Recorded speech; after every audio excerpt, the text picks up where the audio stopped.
야, 늙은 알바. 일 똑바로 좀 못하냐? 강남 빌딩 지하주차장. 40대 관리팀장이 68세 노인의 뺨을 때렸습니다. 바로 갑질의 현장이었던 거죠. 노인은 대꾸도 못하고 그저 연신머리를 조아렸습니다. 그리고는 이유도 모른 채 사과를 했습니다. 죄송합니다. 제가 다 잘못했습니다. 억울하지만 이렇게 항상 당하며 살아온 노인이었습니다. 노인의 사위 박도연 씨가 이 사건을 알아채고 항의를 했지만 박도연 씨도 별다른 해결을 하진 못했습니다. 하지만 폭행을 휘두른 관리팀장이 몰랐던 사실이 있었습니다. 바로 이 장면을 누군가 모두 녹화하고 있었다는 것인데요. 과연 이들에게 무슨 일이 일어나는 걸까요? 그 이야기는 그 사건이 일어나기 며칠 전으로 거슬러 올라갑니다. 형광등 불빛이 깜빡이는 지하 주차장에서 한 남자가 하얀 봉투를 꺼내 들었습니다. 그 순간 그가 본 것은 돈이 아니라 시퍼렇게 멍든 노인의 손등이었습니다. 차 문에 찍혔다는 말은 너무나 어색했고 떨리는 손은 거짓말을 하고 있었습니다. 그날 밤 그는 알았습니다. 무언가 잘못되고 있다는 것을. 강남의 번쩍이는 고층 빌딩 지하 3층 주차장은 늘 어두컴컴했습니다. 형광등은 낡아서 자주 깜빡였고 벽엔 습기가 차 있었습니다. 이곳에서 60대 후반의 최만수 씨는 주차관리원으로 일하고 있었습니다. 매주 목요일 저녁이면 38살의 박도연 씨가 이곳을 찾아왔습니다. 시청에서 일하는 공무원인 그는 퇴근길에 장인어른께 들르는 게 습관이었습니다. 아버님, 이번 달 것도요. 도연 씨는 웃으며 하얀 봉투를 건넸습니다. 생활비를 보태드리는 게 사위로서 당연한 도리라고 생각했으니까요. 그런데 이번엔 뭔가 달랐습니다. 봉투를 받는 장인의 손등에 시퍼런 멍자국이 선명하게 남아 있었던 겁니다. 아버님, 손이 왜 이래요? 도연 씨의 목소리에 긴장이 실렸습니다. 하지만 장인은 태연하게 대답했습니다. 아, 어제 차 문 닫다가 살짝 찍혔지 뭐냐. 말은 그럴듯했지만 손이 미세하게 떨리고 있었습니다. 시선도 자꾸 다른 곳으로 향했습니다. 됐어, 괜찮다. 걱정 마라. 장인은 봉투를 재빨리 서랍에 넣고 주차 기록부를 펼쳤습니다. 더 이상 이야기하고 싶지 않다는 신호였습니다. 도연 씨는 할 수 없이 관리실을 나왔습니다. 하지만 그의 머릿속에선 그 시퍼런 멍이 계속 맴돌았습니다. 차 문에 찍힌 상처치곤 너무 선명했고 위치도 이상했습니다. 밤늦게 도연 씨는 재활병원에서 간호사로 일하는 아내 이수연 씨를 만났습니다. 아버님 손이 많이 부어 있었어. 도연 씨가 조심스럽게 말을 꺼냈습니다. 수연 씨는 한숨을 쉬며 대답했습니다. 당신 괜히 나서지 마요.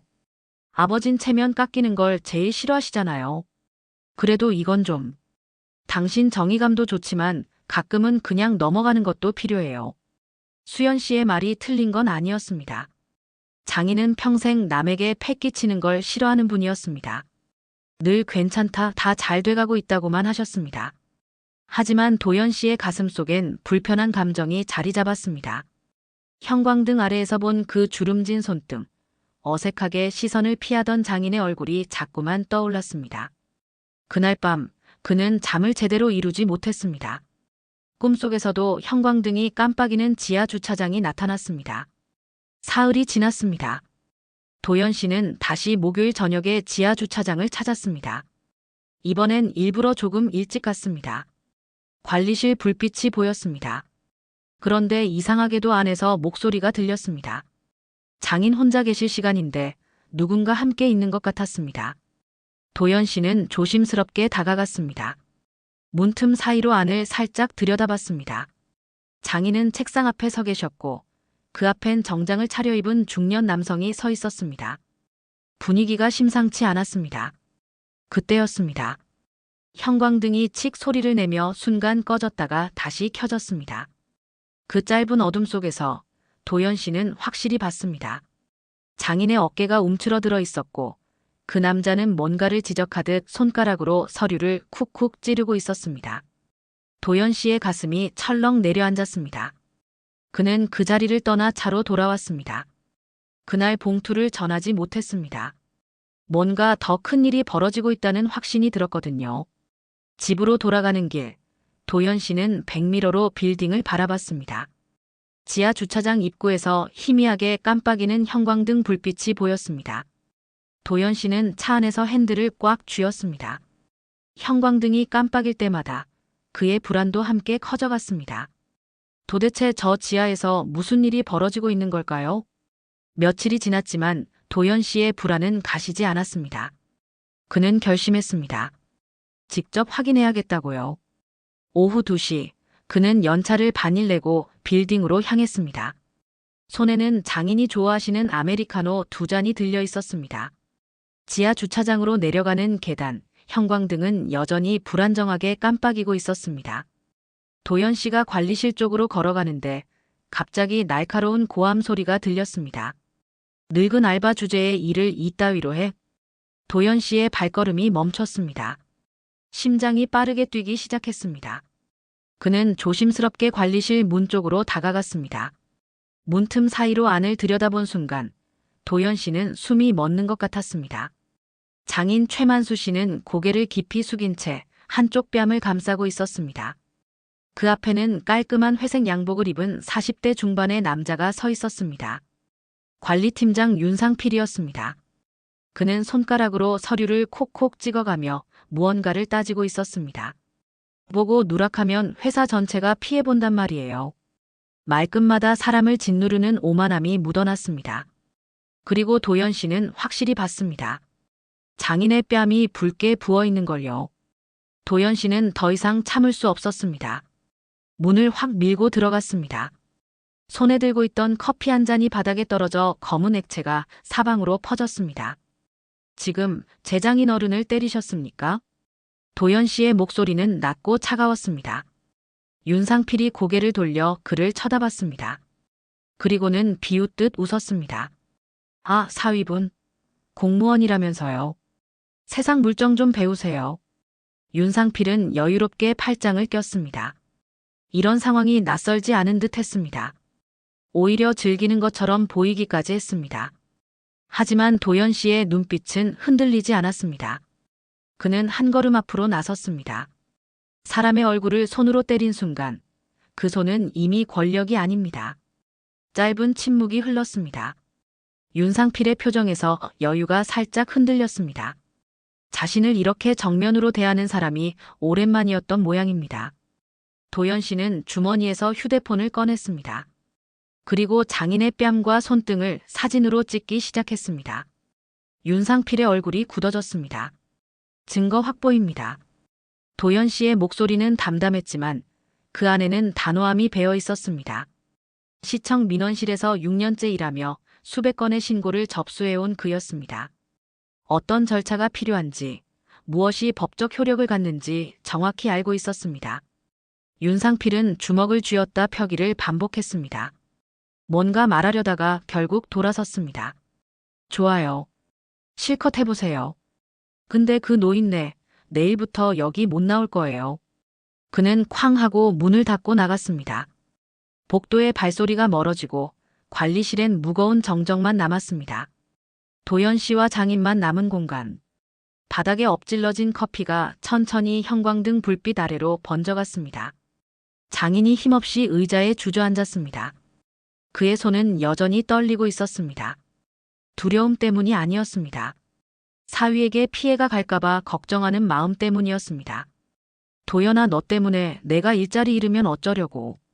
장인의 목소리는 떨렸습니다. 도연 씨는 무릎을 꿇고 장인과 눈높이를 맞췄습니다. 아버님, 그건 안 그렇게 됩니다. 넌 세상을 몰라. 저런 사람들이 이기는 세상이야. 난 평생 그렇게 살아왔어. 장인의 눈엔 체념이 가득했습니다. 오랜 세월 참으며 살아온 사람의 눈이었습니다. 불의를 보고도 고개 숙이는 게 당연하다고 배운 세대의 눈이었습니다. 하지만 도연 씨는 고개를 저었습니다. 참는 게 미덕이 아니라면 이제 바꿀 때도 됐습니다. 아버님, 오늘만큼은 저도 괜찮지 않습니다. 도연 씨는 장인의 손을 꼭 잡았습니다. 그 손은 거칠고 주름졌지만 평생을 성실하게 일해온 손이었습니다. 그 손이 부당하게 맞아서는 안 된다고 도연 씨는 생각했습니다. 장인은 아무 말도 하지 못했습니다. 그저 고개를 떨구고 있을 뿐이었습니다. 오랜 시간 쌓인 무력감은 단 한 번의 위로로 사라지지 않았습니다. 도연 씨는 관리실을 나서며 휴대폰 화면을 다시 한번 확인했습니다. 사진 속 장인의 뺨과 손등, 그리고 시간 기록까지 모두 선명하게 남아 있었습니다. 형광등이 다시 한번 깜빡였습니다. 하지만 이번엔 그 불빛 아래 도연 씨의 결심도 함께 빛나고 있었습니다. 바닥에 떨어진 커피가 봉투 가장자리를 적셨습니다. 도연 씨의 눈빛은 이미 결심으로 굳어 있었습니다. 그날 이후 장인은 출근하지 못했습니다. 도연 씨가 저녁마다 전화를 걸었지만 장인은 몸이 좀 안 좋아서 쉬고 있다고만 했습니다. 목소리엔 기운이 하나도 없었고 통화는 늘 짧게 끝났습니다. 사흘째 되던 날 도연 씨는 퇴근길에 직접 빌딩으로 찾아갔습니다. 지하 주차장으로 내려가는 계단을 천천히 걸어 내려갔는데 형광등 불빛은 여전히 불안정하게 깜빡이고 있었습니다. 관리실 문 앞에 다다랐을 때 그는 하얀 종이 한 장이 붙어 있는 걸 발견했습니다.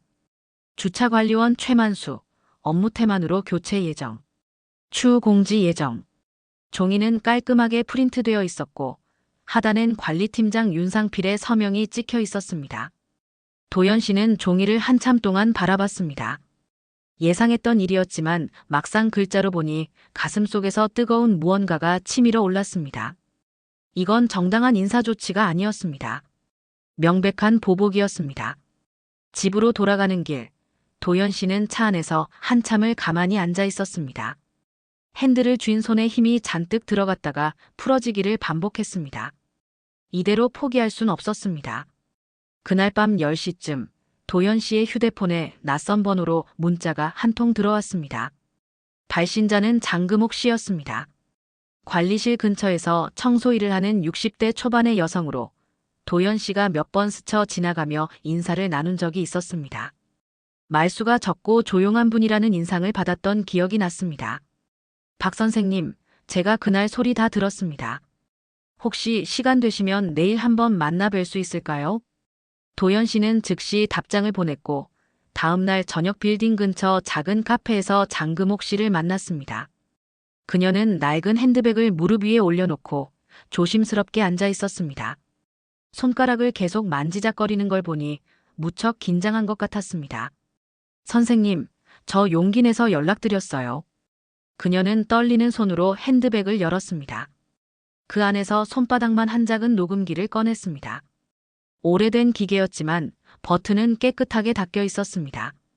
장금옥 씨는 조용히 말을 이어갔습니다. 그날 자신은 관리실 옆 창고에서 청소를 하고 있었다고 했습니다.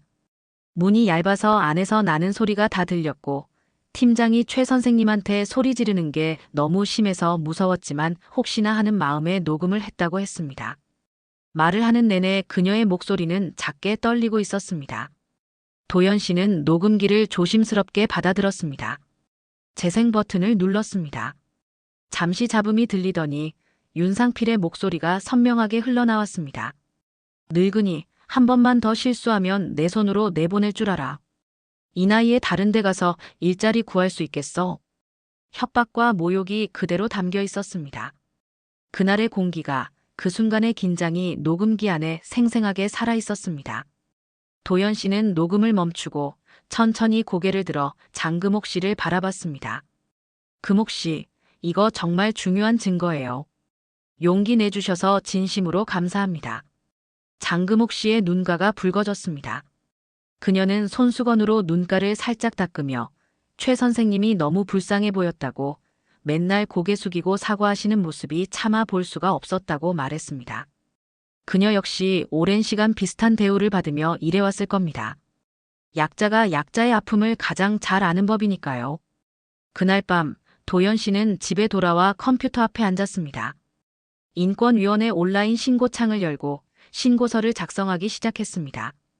피해자와 가해자의 인적사항, 사건의 경위, 증거자료까지 빠짐없이 정리했습니다. 사진 파일과 녹음 파일도 첨부했습니다. 신고 버튼을 누르려는 순간 휴대폰에서 전화벨이 울렸습니다. 발신자 표시를 보니 윤상필이었습니다. 도연 씨는 잠시 망설이다가 전화를 받았습니다. 공무원 양반, 이 정도 일은 서로 좋게 끝내죠. 합의금으로 500 줄 테니까 일 키우지 말고 조용히 정리합시다. 윤상필의 목소리는 여유로웠습니다. 돈으로 해결할 수 있다고 확신하는 투였습니다. 아마 이런 식으로 수없이 많은 일들을 무마해왔을 겁니다. 하지만 도연 씨의 대답은 짧고 단호했습니다. 합의는 없습니다. 그리고 팀장님, 녹음 파일도 확보했습니다. 전화기 너머로 잠시 정적이 흘렀습니다. 윤상필의 숨소리가 거칠어지는 게 들렸습니다. 그는 뭔가 말하려다가 결국 욕설 한마디를 내뱉고 전화를 끊어버렸습니다. 도연 씨는 USB에 모든 파일을 저장했습니다. 사진, 녹음, 신고서, 초안까지 빠짐없이 담았습니다. 그리고 마침내 신고 버튼을 눌렀습니다. 화면에 접수가 완료되었습니다라는 문구가 떴습니다. 다음 날 아침, 장금옥 씨에게서 문자가 왔습니다.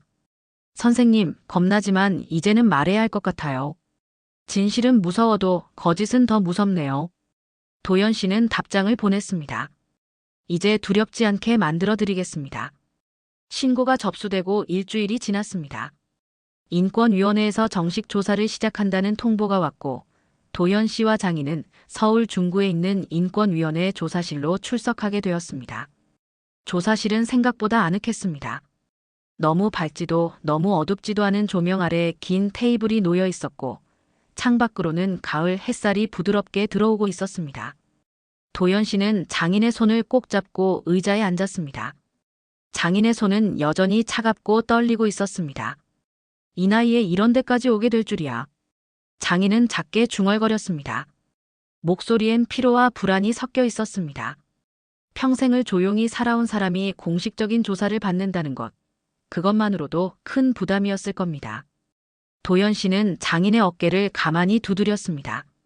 말은 하지 않았지만 괜찮다, 내가 옆에 있다는 메시지를 전하고 싶었습니다. 조사관이 들어오기 전 문이 다시 한번 열렸습니다. 단정한 베이지색 재킷을 입은 70대 초반으로 보이는 노부인이 들어왔습니다. 은빛 머리를 단정하게 빗어 넘긴 모습이 품이 있어 보였습니다. 그녀는 도연 씨와 장인을 보더니 천천히 다가왔습니다. 최 선생님, 절 기억하실까요? 노부인의 목소리는 부드러웠지만 떨리고 있었습니다. 장인은 고개를 들어 그녀를 바라봤습니다. 처음엔 낯선 표정이었지만 몇 초 후 장인의 눈이 커졌습니다. 혹시 그때 그 화재에서? 노부인은 천천히 고개를 끄덕였습니다. 그녀는 오금옥 씨였습니다. 바로 이 빌딩의 소유주였습니다. 25해 전, 절 안고 계단을 내려오던 그 팔을 잊지 않았습니다. 오금옥 씨는 의자를 빼어 장인 맞은편에 앉았습니다. 그리고는 천천히 이야기를 시작했습니다. 25년 전 그녀가 40대 중반이었을 때 이 빌딩에서 화재가 발생했다고 했습니다. 당시 그녀는 사무실에 갇혀 있었고 연기 때문에 의식을 잃을 뻔했는데 누군가 문을 부수고 들어와 자신을 업고 계단을 내려갔다고 했습니다. 그 사람이 바로 당시 이 빌딩에서 경비로 일하던 최만수 씨였다고 했습니다. 장인은 아무 말도 하지 못했습니다. 그저 멍하니 오금옥 씨를 바라볼 뿐이었습니다. 오래전 일이라 기억이 희미했지만 그날의 연기 냄새와 무게감은 어렴풋이 떠올랐습니다. 조사관이 들어와 자리에 앉았습니다. 정혜린 조사관이었습니다. 30대 초반으로 보이는 그녀는 냉철하고 원칙적인 인상을 주었습니다. 그녀는 서류를 펼치고 녹음 파일과 사진 자료를 검토하기 시작했습니다. 조사는 1시간 넘게 이어졌습니다. 사건의 경위, 증거의 신빙성, 피해자의 진술까지 하나하나 꼼꼼하게 확인했습니다. 오금옥 씨는 조사가 끝날 때까지 자리를 지켰습니다. 그리고 조사관에게 말했습니다. 저는 이 건물의 소유주입니다. 최 선생님은 25년 전 제 생명의 은인이십니다. 오늘 이 자리에서 그분이 어떤 부당한 대우를 받았는지 알게 되었습니다. 저는 즉시 관리 체계를 재점검하고 책임자를 교체하겠습니다. 그녀의 목소리는 단호했습니다. 조사관은 고개를 끄덕이며 기록했습니다. 조사실을 나온 뒤 오금옥 씨는 장인과 도연 씨를 복도 끝 조용한 공간으로 안내했습니다. 그리고 장인에게 말했습니다. 최 선생님, 주차관리 주임을 맡아주세요. 새로 들어오는 분들, 선생님이 가르쳐 주셨으면 해요. 장인은 어리둥절한 표정으로 그녀를 바라봤습니다. 오금옥 씨는 부드럽게 미소 지으며 말을 이었습니다. 이 건물의 품격은 결국 사람의 품격에서 시작됩니다. 선생님처럼 묵묵히 일하고 사람을 존중할 줄 아는 분이 필요해요. 장인은 말없이 고개를 끄덕였습니다. 오래 참아온 눈물이 조용히 고이기 시작했습니다. 그동안 억눌렀던 감정들이, 인정받지 못했던 시간들이 한꺼번에 밀려오는 것 같았습니다. 그날 저녁 빌딩 관리실 공지판에 세 종이가 붙었습니다. 관리팀장 윤상필, 직장 내 폭행 및 협박 혐의로 직무정지. 내부 감사 착수 예정. 관리실 책상 위 세 명패가 반짝였습니다. 주차관리 주임 최만수 낡은 형광등이 이번엔 흔들리지 않았습니다. 윤상필은 직무정지 통보를 받은 다음 날 즉시 변호사를 선임했습니다. 강남의 유명한 법무법인 소속 변호사였습니다. 그는 기자들을 불러 모아 인터뷰까지 했습니다. 폭행은 없었습니다. 단지 업무상 필요한 지적을 했을 뿐이고 다소 감정적인 언사가 있었을 뿐입니다. 저도 억울한 피해자입니다. 그는 깔끔하게 차려입고 카메라 앞에서 침착하게 말했습니다. 자신을 부당하게 고발당한 관리자로 포장했습니다. 일부 언론은 그의 말을 그대로 기사화했습니다. 하지만 사흘 후 상황이 완전히 뒤집혔습니다. 인권위 조사관 정혜린 씨가 빌딩 측에 정식으로 CCTV 자료 제출을 요청했고 건물 로비와 복도에 설치된 카메라에 결정적인 장면이 담겨 있었던 겁니다. 관리실 안은 찍히지 않았지만 문이 열렸을 때 윤상필이 손을 휘두르는 장면과 장인이 뒤로 비틀거리는 모습이 선명하게 남아 있었습니다. 영상이 공개되자 여론이 돌아섰습니다. 인터넷 커뮤니티와 뉴스 댓글창에는 노인을 때린 관리자, 갑질의 전형이라는 글들이 쏟아졌습니다. 윤상필의 인터뷰 영상은 순식간에 비난의 대상이 되었습니다. 그날 저녁 윤상필은 다시 도연 씨에게 전화를 걸었습니다. 이번엔 목소리가 달랐습니다. 여유는 사라지고 다급함이 묻어났습니다. 공무원 양반 합의금 3천이면 어떻습니까? 이 정도면 성에 있는 거 아닙니까? 도연 씨는 잠시 침묵했습니다. 그리고 천천히 하지만 단호하게 대답했습니다. 그 돈은 제 장인어른 손에 남은 자국을 지워주지 못합니다. 전화기 너머로 윤상필의 헛웃음 소리가 들렸습니다. 참 순진하시네요. 세상은 그렇게 안 굴러갑니다. 5천까지 올려드릴게요. 이게 마지막입니다. 마지막은 법정에서 정해질 겁니다. 도연 씨는 담담하게 말하고 전화를 끊었습니다. 손이 떨리지 않았습니다. 목소리도 흔들리지 않았습니다. 이미 그의 결심은 확고했습니다. 그날 밤 도연 씨는 장인과 함께 거실에 앉아 있었습니다. 아내 수연 씨는 야간 근무를 마치고 막 들어왔습니다. 그녀는 테이블 위에 놓인 서류 뭉치를 보며 물었습니다. 이게 뭐예요? 인권위 공식 조사서예요. 내일 제출하려고요. 수연 씨는 서류를 천천히 넘겨보다가 도연 씨를 바라봤습니다. 그녀의 눈가가 붉어졌습니다. 당신 잘했어요. 이번엔 정말 옳은 편이잖아요. 처음 사건이 터졌을 때 수연 씨는 걱정이 앞섰습니다. 남편이 너무 나서서 오히려 가족이 피해를 볼까봐 두려웠습니다. 하지만 시간이 지나면서 그녀도 깨달았습니다. 어떤 것들은 참으면 안 된다는 걸요. 장인이 조용히 입을 열었습니다. 난 평생 돈 때문에 고개 숙였지. 먹고 살려면 어쩔 수 없다고 생각했어. 근데 이젠 그만, 바로 서고 싶구나. 장인의 목소리는 떨렸지만 그 안에는 단단한 의지가 담겨 있었습니다. 오랜 세월 눌러왔던 자존심이 비로소 고개를 들고 있었습니다. 다음 날 오전 도연 씨와 장인은 인권위원회를 다시 찾았습니다. 정혜린 조사관 앞에 조사서와 증거자료, 그리고 최종 진술서를 제출했습니다. 진술서 마지막 장에는 명확한 문장이 적혀 있었습니다. 우리는 금전적 합의 의사가 없습니다. 법적 절차에 따라 정당한 판단을 받기를 원합니다. 정혜린 조사관은 서류를 꼼꼼히 검토한 뒤 고개를 끄덕였습니다. 잘 정리되어 있습니다. 이 사건은 검찰에 송치하겠습니다. 폭행 및 협박 혐의로 기소될 가능성이 높습니다. 조사관의 말은 차갑고 냉정했지만 그 안에는 약자를 보호하려는 의지가 담겨 있었습니다. 그녀는 수많은 사건을 다뤄왔지만 이렇게 끝까지 포기하지 않는 가족은 오랜만에 본다고 했습니다. 인권위를 나서며 도연 씨는 장인의 어깨에 손을 얹었습니다. 햇살이 따스하게 내리쬐고 있었습니다. 장인은 하늘을 올려다보며 깊게 숨을 들이마셨습니다. 도연아, 고맙다. 내가 아니었으면 난 평생 그렇게 살다 갔을 거야. 아버님, 이제 시작입니다. 두 사람은 천천히 주차장을 향해 걸어갔습니다. 그 뒷모습은 더 이상 주저하지 않았습니다. 진술서 맨 끝, 도연 씨의 서명이 번졌습니다. 볼펜 끝이 떨린 건 분노가 아니라 결심 때문이었습니다. 인권위 조사가 끝나고 한 달 후 검찰은 윤상필을 폭행 및 협박 혐의로 기소했습니다. 그리고 구속영장 실질심사 날짜가 잡혔습니다. 서울지법 304호 법정, 오후 2시였습니다. 법정 앞 복도는 이미 기자들로 붐볐습니다. 노인 폭행 사건이라는 이슈 때문에 여러 언론사가 취재를 나온 상태였습니다. 도연 씨는 장인의 손을 꼭 잡고 방청석으로 들어갔습니다. 장인은 평생 처음 들어보는 법정이었습니다. 높은 천장과 엄숙한 분위기가 그를 긴장시켰습니다. 잠시 후 윤상필이 수갑을 찬 채 법정으로 들어왔습니다. 그는 한때 깔끔한 양복을 입고 사람들에게 명령하던 관리팀장이었습니다. 하지만 지금은 주황색 수의를 입고 고개를 떨군 피의자였습니다.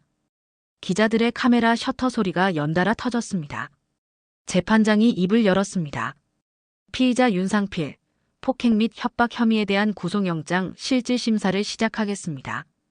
검사가 자리에서 일어나 증거 자료를 제시하기 시작했습니다. CCTV 영상, 녹음 파일, 사진 자료, 그리고 피해자의 진술서까지 하나하나 설명했습니다. 특히 CCTV 영상이 재생될 때 법정 안은 숨소리조차 들리지 않을 만큼 조용해졌습니다. 윤상필이 손을 휘두르는 장면, 장인이 뒤로 비틀거리는 모습이 화면에 선명하게 나타났습니다. 피의자는 이 영상을 삭제하려 시도했고 내부 직원에게 입단속을 강요했습니다. 명백한 증거인멸 시도입니다. 검사의 목소리는 단호했습니다. 윤상필의 변호인이 반박했습니다. 피고인은 단지 업무상 필요한 지적을 한 것이며 과도한 표현이 있었을 뿐 폭행의 고의는 없었습니다. 그때 재판장이 장인을 바라보며 물었습니다. 피해자 최만수 씨, 증언하시겠습니까? 장인은 천천히 자리에서 일어났습니다. 그의 손은 떨리고 있었지만 발걸음은 흔들리지 않았습니다. 증인석까지 걸어가 모자를 벗고 섰습니다. 주름진 얼굴엔 오랜 세월의 무게가 담겨 있었습니다. 저는 평생 참으며 살았습니다. 장인의 목소리는 작았지만 또렷했습니다. 누가 욕을 해도 때려도 그게 세상이라 믿었습니다. 나이 먹은 사람은 그렇게 사는 거라고 생각했죠. 법정 안이 조용해졌습니다. 재판장도 검사도 변호인도 모두 장인의 말에 귀를 기울였습니다. 하지만 이번엔 제 사위가 대신 맞섰습니다. 참지 말라고, 바로 서라고 했습니다. 그래서 저도 용기를 냈습니다. 장인의 눈가가 붉어졌습니다. 그는 재판장을 똑바로 바라보며 말을 이었습니다. 이제는 아무도 다시 맞지 않게 해주십시오. 나이 든 사람도 사람입니다. 법정 안에 긴 정적이 흘렀습니다. 재판장은 고개를 천천히 끄덕이며 기록을 정리했습니다. 그리고 잠시 후 판결문을 읽기 시작했습니다. 피의자 윤상필은 직장 내 우월적 지위를 이용해 피해자에게 상습적으로 폭행과 협박을 가했으며 증거인멸을 시도한 정황이 명백합니다. 도주 및 증거인멸의 우려가 있으므로 구속영장을 발부합니다. 쾅 하는 망치 소리가 법정에 울려 퍼졌습니다. 그 소리와 함께 윤상필의 얼굴에서 마지막 남은 오만함이 완전히 사라졌습니다. 그는 고개를 떨구고 중얼거렸습니다. 이럴 리가, 고작 늙은 관리원 하나 때문에.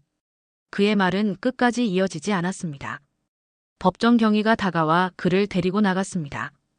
장인은 증인석에서 내려와 도연 씨 옆에 앉았습니다. 그리고 조용히 눈을 감았습니다. 오랜 시간 짓눌렸던 무게가 마침내 내려가는 것 같았습니다. 이젠 됐다. 늦었지만 세상이 나를 봐줬구나. 도연 씨는 장인의 어깨를 가만히 두드렸습니다. 말은 필요 없었습니다. 그저 함께 있다는 것만으로 충분했습니다. 법정을 나서는 복도, 기자들의 플래시가 쏟아졌습니다. 하지만 장인은 더 이상 고개를 숙이지 않았습니다. 그는 천천히 당당하게 걸어 나갔습니다. 법정 복도 끝, 기자들의 플래시가 터졌습니다. 그 빛 속에서 장인은 조용히 눈을 감았습니다. 그의 입가엔 아주 미세한 미소가 번졌습니다. 재판이 끝나고 2주일 후 최만수 씨는 다시 빌딩으로 돌아왔습니다. 이번에는 주차관리원이 아니라 주차관리 주임으로서였습니다. 관리실 책상 위에는 3명패가 놓여 있었습니다. 주차관리 주임 최만수 글씨는 선명했고 그 옆엔 작은 화분 하나가 놓여 있었습니다. 만수 씨가 처음 출근한 날 관리실의 형광등은 더 이상 깜빡이지 않았습니다. 건물주 오금옥 씨가 전체 조명을 교체하라고 지시한 덕분이었습니다. 안정된 불빛 아래 관리실은 예전보다 훨씬 밝고 따뜻해 보였습니다. 주임님, 주차선 확인 부탁드립니다. 새로 들어온 20대 후반의 젊은 직원이 공손하게 인사했습니다. 만수 씨는 천천히 고개를 끄덕였습니다. 예전 같았으면 어색하고 부담스러웠을 그 호칭이 오늘은 다르게 들렸습니다. 억지로 붙인 존댓말이 아니라 진심에서 우러나온 존중처럼 느껴졌습니다. 천천히 하면 돼요. 실수해도 괜찮아요. 누구나 처음엔 서툴러요. 만수 씨의 목소리는 부드러웠습니다. 그는 이제 알았습니다. 사람을 대할 때 가장 중요한 건 직급이나 나이가 아니라 태도라는 걸요. 누군가를 가르친다는 건 명령하는 게 아니라 기다려주는 거라는 걸요. 점심시간이 되자 도연 씨가 관리실로 내려왔습니다. 손에는 여전히 아메리카노 2잔이 들려 있었습니다. 하지만 이제 그 커피를 건네는 의미가 달랐습니다. 예전엔 미안함과 걱정이 섞인 위로였다면 지금은 자랑스러움과 존경이 담긴 축하였습니다. 아버님, 인권위에서 연락 왔어요. 도연 씨가 커피를 내려놓으며 말했습니다. 노인 근로자 인권 보호 사례로 선정됐대요. 교육 자료에도 쓰인다고 하더라고요. 만수 씨는 손을 저었습니다. 내 얼굴이 중요한 게 아니야. 그저 누가 또 이런 일 당할까봐 걱정됐던 거지. 그의 목소리엔 진심이 담겨 있었습니다. 이건 자신만의 문제가 아니었습니다. 수많은 노인 근로자들이 비슷한 처지에 있다는 걸 그는 누구보다 잘 알고 있었습니다. 도연 씨는 미소를 지었습니다. 그래서 아버님이 필요한 거예요. 이제는 누군가의 버팀목으로 남아야죠.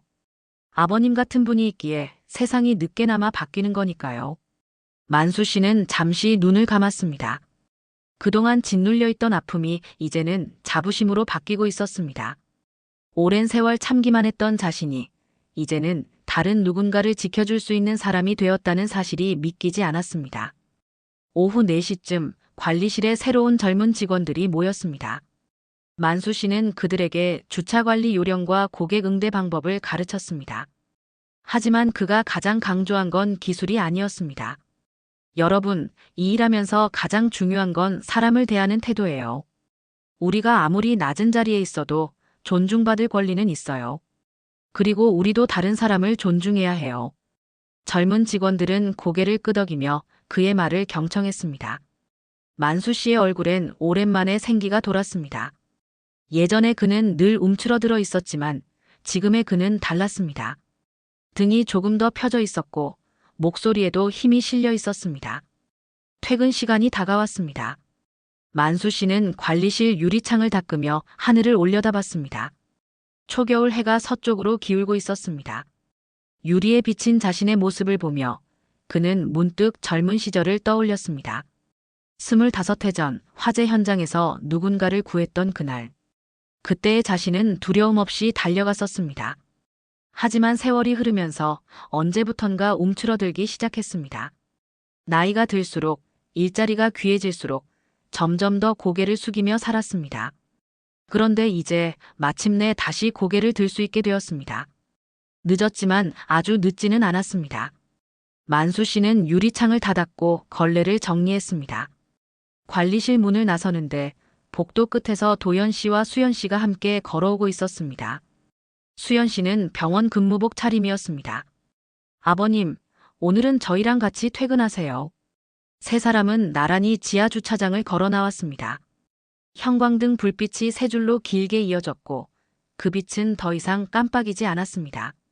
안정되고 따뜻한 빛이 세 사람의 뒷모습을 비추고 있었습니다. 만수 씨는 천천히 계단을 올라갔습니다. 굽었던 어깨가 조금씩 펴지고 있었습니다. 그의 그림자는 빛을 따라 길게 뻗어 있었습니다. 몇 달이 흐르고 봄이 찾아왔습니다. 빌딩 입구 화단에는 노란 개나리가 피어나기 시작했고 지하 주차장으로 내려가는 계단에도 봄 기운이 스며들었습니다. 겨울 내내 차가웠던 공기가 조금씩 따뜻해지고 있었습니다. 어느 화창한 목요일 오후, 도연 씨는 평소처럼 빌딩을 찾았습니다. 하지만 오늘은 커피 대신 다른 걸 들고 있었습니다. 작은 액자였습니다. 인권위원회에서 보내온 감사패였습니다. 노인 근로자 인권 보호에 기여한 공로를 인정하여. 액자를 받아든 만수 씨의 손이 잠시 떨렸습니다. 평생 칭찬받을 일 없이 살아온 그였습니다. 이런 것을 받게 될 줄은 꿈에도 몰랐습니다. 아버님, 관리실에 걸어두세요. 새로 오는 사람들이 보면 힘이 날 거예요. 만수 씨는 고개를 저었습니다. 이건 내가 잘해서 받은 게 아니야. 도연이 내가 있었기 때문이지. 아니에요, 아버님. 용기를 내신 건 아버님이에요. 그날 저녁 빌딩 로비 입구에는 새로운 안내판이 설치되었습니다. 은은한 조명 아래 깔끔한 글씨로 적혀 있었습니다. 이곳은 모든 근로자의 인격을 존중하는 공간입니다. 문구는 짧았지만 그 의미는 무거웠습니다. 오금옥 건물주가 직접 제안한 내용이었습니다.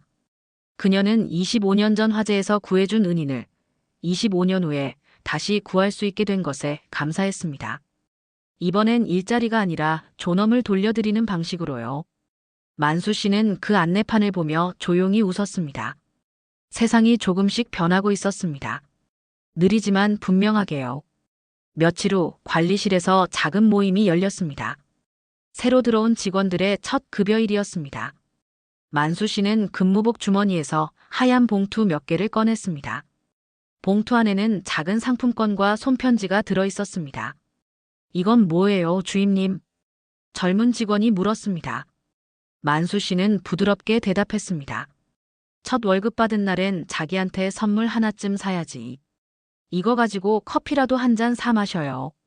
봉투를 나눠주며 만수 씨는 문득 깨달았습니다. 예전에 자신이 받던 봉투와 지금 자신이 주는 봉투의 의미가 완전히 다르다는 것을요. 예전엔 수치와 미안함이 담긴 봉투였다면 지금은 격려와 존중이 담긴 봉투였습니다. 한 직원이 봉투를 열어보더니 눈이 커졌습니다. 주임님, 여기 쪽지가 있어요. 쪽지에는 만수 씨의 손글씨로 이렇게 적혀 있었습니다. 고생 많았다. 그리고 존중받아 마땅하다. 짧은 문장이었지만 그 안에는 만수 씨가 평생 듣고 싶었던 말이 담겨 있었습니다. 이제 그는 그 말을 다른 사람에게 해줄 수 있는 사람이 되었습니다. 저녁 6시, 퇴근 시간이 되었습니다. 도연 씨와 수연 씨가 함께 관리실로 내려왔습니다. 오늘은 셋이 함께 저녁을 먹기로 한 날이었습니다. 관리실을 나서며 만수 씨가 불을 끄려는데 도연 씨가 말했습니다. 아버님, 불은 그냥 두세요. 야간 근무자들이 쓸 거예요. 만수 씨는 고개를 끄덕이고 문을 닫았습니다. 세 사람은 천천히 지하 주차장을 걸어 나왔습니다. 형광등 불빛이 길게 이어진 복도를 따라 걸으면서 만수 씨가 조용히 말했습니다. 인생이란 게 말이야, 참 길게 돌아서 가도 결국 사람의 품격으로 돌아오게 돼 있더구나. 수연 씨가 장인의 팔을 살짝 잡으며 말했습니다. 아버님이 그걸 보여주셨잖아요. 존중은 나이로 얻는 게 아니라 서로 주는 거라는 걸요. 도연 씨도 고개를 끄덕였습니다. 그게 진짜 어른의 자리죠, 아버님. 세 사람은 계단을 올라 지상으로 나왔습니다. 저녁 해가 서쪽 하늘을 붉게 물들이고 있었습니다. 빌딩 유리창에 햇살이 반사되어 눈부시게 빛났습니다. 만수 씨는 잠시 걸음을 멈추고 하늘을 올려다봤습니다. 구름 사이로 스며드는 빛이 따뜻했습니다. 오랜 시간 어둠 속에 있다가 마침내 빛을 마주한 기분이었습니다. 그는 천천히 숨을 들이마셨습니다. 봄바람이 뺨을 스치고 지나갔습니다. 그 바람은 더 이상 차갑지 않았습니다. 주차장에서 차로 향하는 길, 만수 씨의 뒷모습은 예전과 달랐습니다. 등이 곧게 펴져 있었고 걸음걸이도 단단했습니다. 그는 더 이상 고개를 숙이지 않았습니다. 도연 씨는 그 모습을 보며 생각했습니다. 이 작은 변화가 세상을 바꾸는 시작이 될 거라고. 한 사람의 존엄이 지켜질 때 모두의 존엄도 함께 지켜지는 거라고. 세 사람은 차에 올라탔습니다. 만수 씨가 창밖을 바라보며 마지막으로 말했습니다. 고맙다, 도연아. 너 덕분에 늦게나마 사람답게 살 수 있게 됐어. 도연 씨는 백미러로 장인을 바라보며 미소 지었습니다. 아니에요, 아버님. 제가 더 많이 배웠어요. 차가 천천히 출발했습니다. 백미러에 비친 빌딩이 점점 멀어졌습니다. 그 빌딩의 지하 어딘가에서는 형광등 불빛이 여전히 켜져 있었지만 이제 그 빛은 더 이상 불안하게 깜빡이지 않았습니다. 형광등 불빛이 꺼지며 자연광이 스며들었습니다. 그 빛 속에서 봉투 한 장이 조용히 흔들렸습니다. 존엄이라는 이름으로. 여러분, 오늘 이야기는 여기까지입니다. 존엄은 나이나 직급이 아니라 서로를 대하는 태도에서 시작된다는 걸 기억해 주셨으면 합니다. 이 이야기가 마음에 드셨다면 구독과 좋아요 부탁드립니다. 여러분의 작은 관심이 더 좋은 이야기를 만드는 힘이 됩니다. 다음 이야기도 기대해 주세요. 감사합니다.